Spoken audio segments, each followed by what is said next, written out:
Assalamualaikum warahmatullahi wabarakatuh. Salam sejahtera bagi kita semua.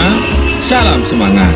Bagaimana kabar kalian semua? Pak Agung doakan semoga kita semua selalu diberikan kesehatan dan keselamatan oleh Allah Subhanahu wa Ta'ala. Amin ya Rabbal 'Alamin. Anak-anak kelas 5 yang hebat, pada kesempatan kali ini Pak Agung akan menjelaskan tentang pembelajaran kelas 5, tema 6, subtema 1, pembelajaran 3.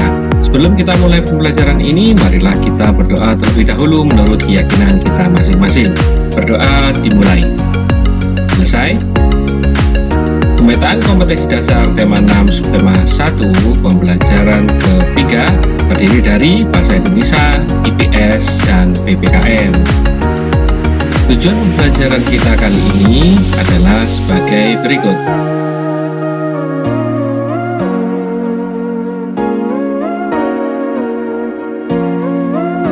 Baik anak-anak, apakah kalian sudah siap untuk menerima pembelajaran hari ini dari Pak Agung? Jika kalian sudah siap, mari anak-anak perhatikan penjelasan Pak Agung supaya kalian bisa menjawab pertanyaan-pertanyaan yang diberikan Pak Agung pada akhir pembelajaran nanti. Selamat menyaksikan. Pada pembelajaran yang lalu, kita tahu bahwa matahari adalah sumber panas terbesar di muka bumi. Perhatikan gambar di samping. Gambar di samping merupakan gambar yang ada di dalam buku. Kira-kira berisi tentang apa bacaan di dalam buku tersebut? Di dalam buku tersebut terdapat ilmu pengetahuan tentang manfaat dari sumber energi panas matahari. Tahukah kamu, matahari adalah sumber energi yang tidak pernah habis dan diperlukan oleh seluruh makhluk hidup yang ada di bumi, termasuk masyarakat Indonesia. Manusia dan lingkungan sekitar memerlukan sumber energi panas untuk kelangsungan hidupnya. Usaha-usaha apa saja yang dilakukan manusia untuk memanfaatkan energi panas dari matahari? Bagaimana masyarakat di sekitarmu memanfaatkan energi panas untuk memenuhi kebutuhan hidupnya? Untuk lebih jelasnya, perhatikan penjelasan Pak Agung berikut ini.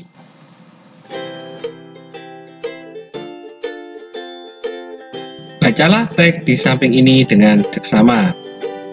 Manusia dengan lingkungan alam. Semua makhluk hidup yang ada di bumi melakukan hubungan dengan sesama makhluk hidup maupun dengan lingkungannya. Lingkungan alam terdiri atas benda mati dan makhluk hidup. Lingkungan alam merupakan sumber penghidupan bagi makhluk hidup karena alam menyediakan semua kebutuhan makhluk hidup. Benda mati dan makhluk hidup saling memenuhi antara satu dengan yang lain. Bahkan antar keduanya saling berkaitan. Salah satu bentuk hubungan antara benda mati dan makhluk hidup adalah jenis tanah, suhu, dan curah hujan di suatu tempat dapat memengaruhi jenis tanaman yang tumbuh dan hewan yang berkembang di daerah tersebut. Makhluk hidup juga dapat memenuhi benda mati. Contohnya, daerah yang banyak tumbuhannya akan menyebabkan daerah tersebut menjadi lebih sejuk. Daerah yang masih banyak tumbuhannya cenderung memiliki air tanah yang baik dan berlimpah. Hal ini terjadi karena tanaman membantu tanah untuk menahan air dan menyimpannya di dalam tanah dengan baik. Bagaimana dengan manusia? Hubungan antara manusia dan lingkungan alam dapat dikelompokkan menjadi dua. Pertama, hubungan yang membuat manusia harus dapat menyesuaikan diri dengan alam. Kedua adalah hubungan yang membuat manusia dapat memanfaatkan alam sekitarnya. Salah satu cara manusia untuk menyesuaikan diri dengan alam adalah dengan mempelajari peristiwa alam yang ada di lingkungannya. Para petani harus menyesuaikan waktu tanam dengan musim hujan agar tanamannya dapat tumbuh dengan baik.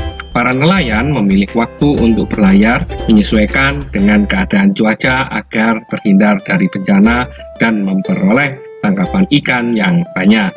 Manusia juga harus dapat memanfaatkan alam untuk memenuhi kebutuhan hidupnya dengan menggunakan ilmu pengetahuan dan teknologi. Contohnya, untuk menanggulangi akibat kemarau panjang yang menyebabkan menurunnya hasil pertanian, manusia mencoba membuat hujan buatan. Pembuatan hujan buatan ini tentu dengan menggunakan pengetahuan dan teknologi. Nah, itu tadi adalah bacaan teks yang berjudul Manusia dengan Lingkungan Alam. Ayo menulis. Apa judul bacaan tadi? Ya, bacaan tadi judulnya Manusia dengan Lingkungan Alam. Yang nomor 2, tuliskanlah kata-kata kunci pada setiap paragraf di atas. Kata kunci adalah kata-kata yang kamu anggap penting dalam sebuah paragraf. Pada paragraf 1, kata kuncinya yaitu makhluk hidup, lingkungan alam. Pada paragraf 2, kata kuncinya yaitu benda mati dan makhluk hidup. Pada paragraf ketiga, kata kuncinya yaitu makhluk hidup dan benda mati. Pada paragraf keempat, kata kuncinya yaitu hubungan, menyesuaikan diri, memanfaatkan alam. Paragraf kelima, kata kuncinya yaitu manusia, alam, dan ilmu pengetahuan dan teknologi. Yang ketiga, buatlah sebuah pertanyaan dengan menggunakan kata kunci yang kamu tentukan dari setiap paragraf pada bacaan di atas, lalu mintalah temanmu untuk menjawabnya. Nah, karena kalian belajar di rumah, kalian bisa meminta bantuan kepada saudaramu atau orang tuamu. Pada paragraf 1, kita buat pertanyaan anak-anak, apa yang dimaksud dengan lingkungan alam? Nah, kalian coba cari jawabannya di bacaan tadi pada paragraf 1. Kemudian paragraf 2, apa hubungan antara benda mati dan makhluk hidup dalam suatu lingkungan? Kalian cari jawabannya pada paragraf 2. Paragraf 3, kita buat pertanyaan lagi, sebutkan satu contoh makhluk hidup dapat memengaruhi benda mati. Kalian cari jawabannya di paragraf 3. Kemudian paragraf 4, mengapa petani harus menyesuaikan diri dengan alam? Cari jawabannya pada paragraf keempat. Paragraf 5, sebutkan satu contoh teknologi yang digunakan manusia untuk memenuhi kebutuhan. Kalian cari jawabannya pada paragraf kelima di teks bacaan tadi. Yang keempat, buatlah paling sedikit 2 pertanyaan tentang bacaan yang ingin sekali kamu ketahui lebih dalam. Nah, di sini jawabannya disebut apa hubungan antar manusia. Kemudian pertanyaan berikutnya, sebutkan contoh lain penggunaan teknologi dalam pemanfaatan untuk memenuhi kebutuhan. Nah, kalian jawab sendiri ya, pasti kalian bisa menjawab. Yang kelima, apa yang dapat kamu simpulkan dari bacaan di atas? Jelaskan isi bacaan di atas kepada orang tuamu. Nah, di sini Pak Agung merangkum anak-anak. Jawabannya yaitu makhluk hidup melakukan hubungan dengan sesama makhluk hidup dan lingkungannya. Makhluk hidup juga dapat mempengaruhi benda mati. Manusia memanfaatkan alam menggunakan ilmu pengetahuan dan teknologi. Manusia dan lingkungan alam. Semua makhluk hidup yang ada di bumi melakukan hubungan dengan sesama makhluk hidup maupun dengan lingkungannya. Lingkungan alam terdiri atas benda mati dan makhluk hidup. Benda mati dan makhluk hidup saling memengaruhi antara satu dengan yang lain. Bahkan, antara keduanya saling berkaitan. Salah satu bentuk hubungan antara benda mati dan makhluk hidup adalah jenis tanah, suhu, dan curah hujan di suatu tempat dapat memengaruhi jenis tanaman yang tumbuh dan hewan yang berkembang di daerah tersebut. Makhluk hidup juga dapat memengaruhi benda mati. Contohnya, daerah yang banyak tumbuhannya akan menyebabkan daerah tersebut menjadi sejuk. Hubungan antara manusia dan lingkungan alam dapat dikelompokkan menjadi 2. Pertama, hubungan yang membuat manusia harus dapat menyesuaikan diri dengan alam. Kedua adalah hubungan yang membuat manusia dapat memanfaatkan alam sekitarnya.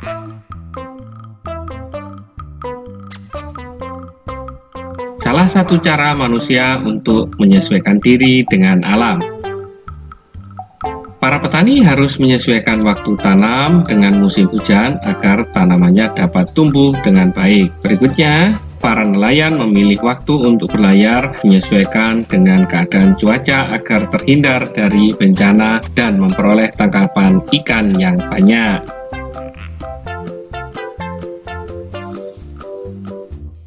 Contoh hubungan manusia yang memanfaatkan alam dengan menggunakan ilmu pengetahuan dan teknologi. Untuk menanggulangi akibat kemarau panjang yang menyebabkan menurunnya hasil pertanian, manusia mencoba membuat hujan buatan.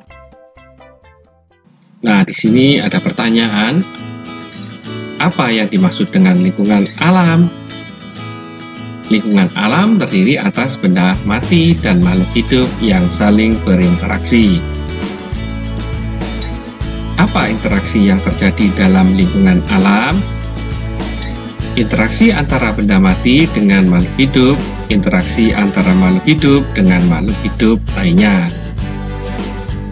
Jelaskanlah salah satu contoh bentuk interaksi antara lingkungan yang terdiri atas lingkungan benda hidup dan benda mati. Daerah yang banyak tumbuhannya akan membuat suhu udara menjadi lebih sejuk. Jelaskanlah interaksi apa saja yang terjadi antara manusia dengan lingkungan alamnya. Interaksi antara manusia dan lingkungan alam dapat dikelompokkan menjadi dua, yaitu interaksi yang menyesuaikan diri dengan alam dan interaksi yang memanfaatkan alam.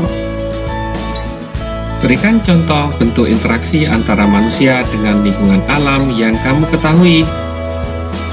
Para petani harus menyesuaikan waktu tanam dengan musim penghujan agar tanamannya dapat tumbuh dengan baik. Para nelayan memilih waktu untuk berlayar menyesuaikan dengan keadaan cuaca agar terhindar dari bencana dan memperoleh tangkapan ikan yang banyak.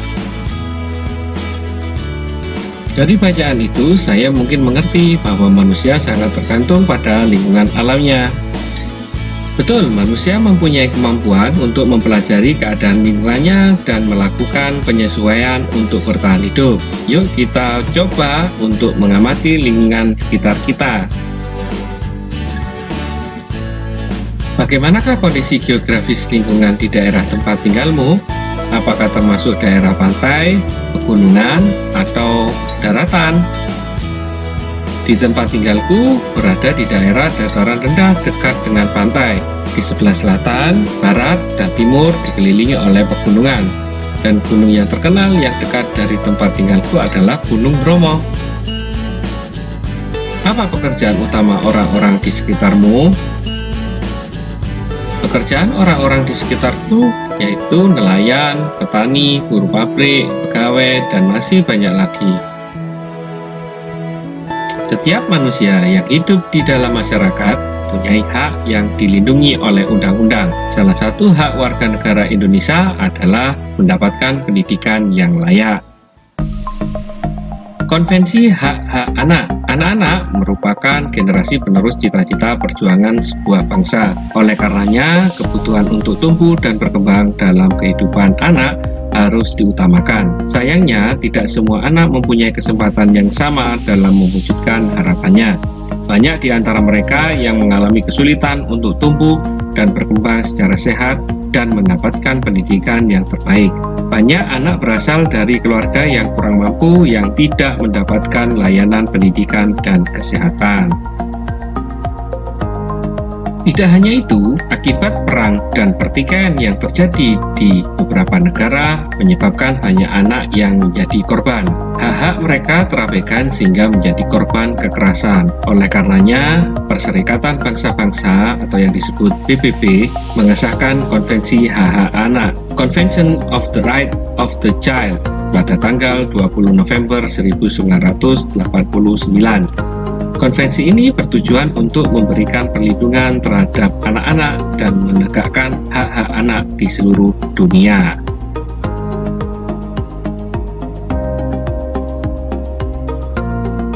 Konvensi hak-hak anak terdiri dari 4. Yang pertama, hak kelangsungan hidup. 2. Hak perlindungan. 3.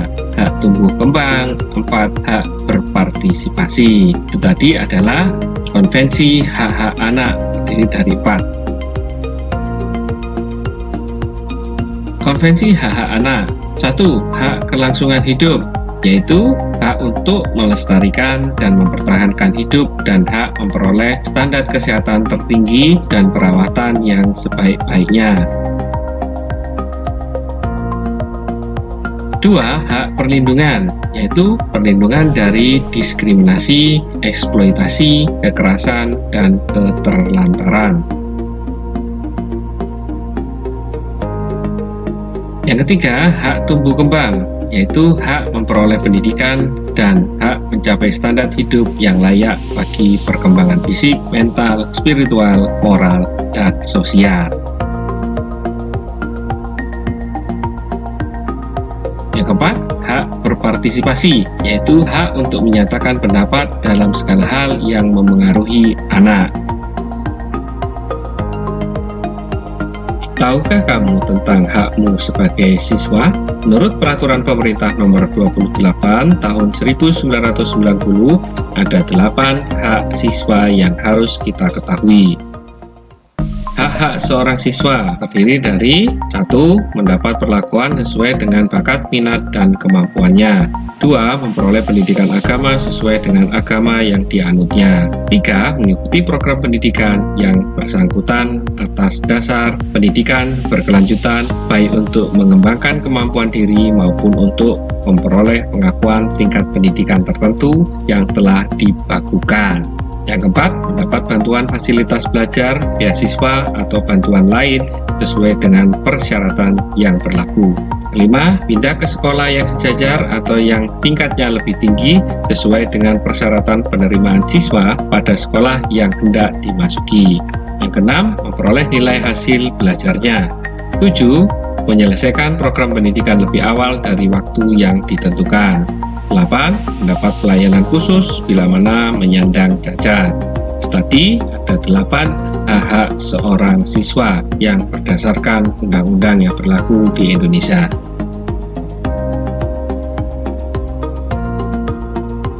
Tugas kalian di rumah adalah jawablah pertanyaan-pertanyaan di bawah ini. 1. Apa yang dimaksud dengan lingkungan alam? 2. Apa saja interaksi yang terjadi dalam lingkungan alam? 3. Jelaskan salah satu contoh bentuk interaksi antara lingkungan yang terdiri atas lingkungan benda hidup dan benda mati. 4. Jelaskan interaksi apa saja yang terjadi antara manusia dengan lingkungan alamnya. 5. Berikanlah contoh bentuk interaksi antara manusia dengan lingkungan alam yang kamu ketahui. 6. Bagaimanakah kondisi geografis lingkungan di daerah tempat tinggalmu? 7. Apa salah satu hak warga negara Indonesia yang dilindungi oleh undang-undang? 8. Apa tujuan Perserikatan Bangsa-Bangsa atau PBB mengesahkan Konvensi Hak-Hak Anak atau Convention of the Right of the Child pada tanggal 20 November 1989? 9. Sebutkan 4 konvensi hak anak. 10. Menurut Peraturan Pemerintah Nomor 28 Tahun 1990, ada 8 hak-hak siswa yang harus kita ketahui. Nah, kalian sebutkan. Itu tadi ada 10 pertanyaan yang harus kalian jawab. Jangan lupa sebelum mengerjakan, membaca doa terlebih dahulu supaya diberikan kemudahan dan kelancaran dalam berpikir. Amin ya robbal alamin. Demikian materi kelas 5 tema 6 subtema 1 pembelajaran 3. Semoga pembelajaran kali ini dapat bermanfaat dan menambah motivasi belajar serta mempermudah dalam pemahaman materi. Tetap semangat belajar di rumah, selalu berdoa supaya pandemi ini cepat berakhir. Jaga kesehatan, jaga kebersihan lingkungan, dan jangan lupa selalu cuci tangan sebelum atau sesudah aktivitas. Sebelum kita tutup pembelajaran ini, marilah kita berdoa terlebih dahulu. Doa dimulai. Selesai. Terima kasih sudah menyaksikan video pembelajaran ini. Sampai berjumpa lagi pada materi selanjutnya. Wassalamualaikum warahmatullahi wabarakatuh.